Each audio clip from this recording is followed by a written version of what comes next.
大家好，我是 J。上一集我分享到我台北租屋处的 Room Tour， 不知道大家还喜欢吗？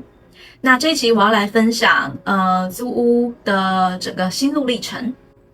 在2020年换工作，然后决定从古亭搬出来之后，我就一直在找一些理想的物件。那因为我从大学开始一直有开火煮东西的习惯，所以我就是希望可以找一些有流理台的物件。就是我不要求要有完整的一个厨房的空间，但至少有一个流理台可以让我备料啊或处理东西。那至于我可以另外准备黑金炉啊或是电磁炉来加热食物，但流理台真的非常的必要，因为有开火习惯的人都知道，你应该不会想要在厕所的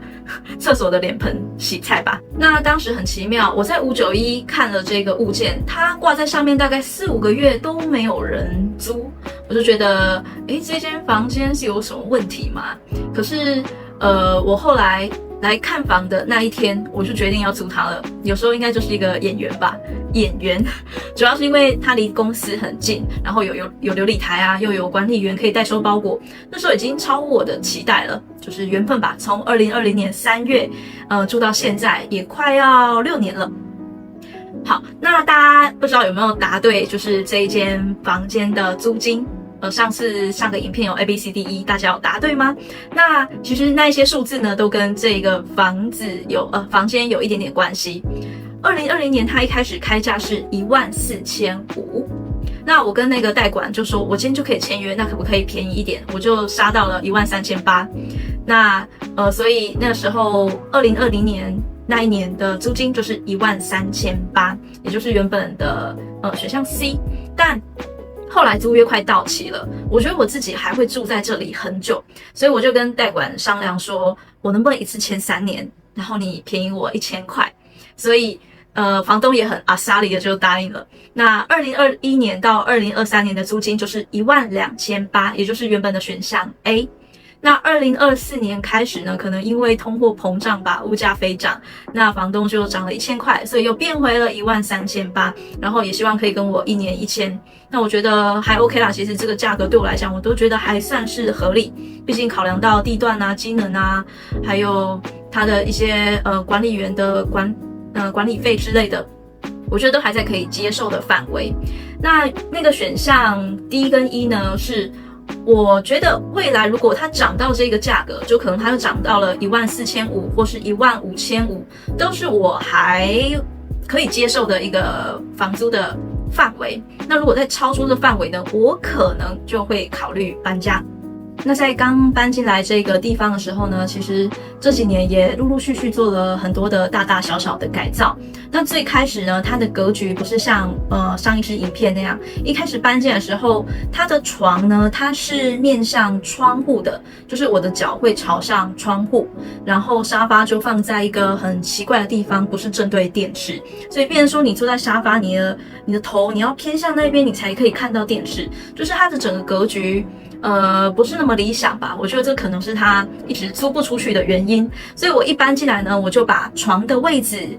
变换了方向，也就是我的床呢是对着电视的，然后床的前面呢就放了沙发。那一开始他是附一个红色破旧的沙发，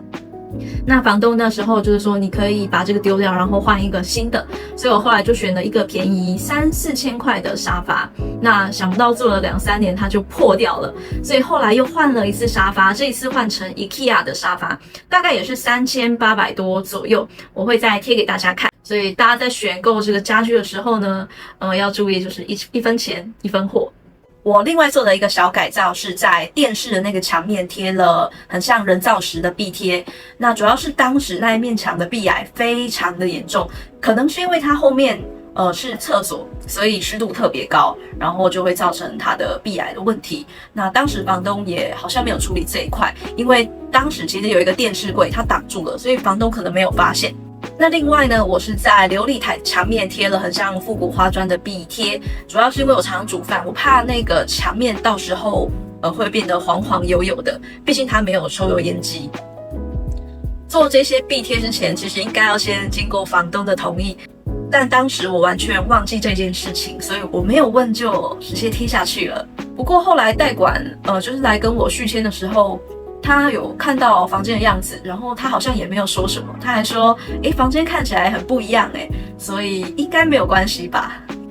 那这个6年的期间呢，另外一个比较大一点点的改造呢，是换了窗帘。就是他原本的窗帘呢，应该听管理员说已经放了20几年了，因为那个管理员他跟房东很熟，所以他也大概知道房间里面长怎样。窗帘是布的，然后是一个很奇怪的颜色，就是那个款式非常的复古。那我后来就是跟房东商量说，能不能换成调光帘，就是比较好清洁啊，比较不会堆积灰尘。然后厕所的原本的那种塑胶的窗帘吧，塑胶布窗帘，我也换成类似百叶窗，就整体会比较清爽，比较好清洁。那房东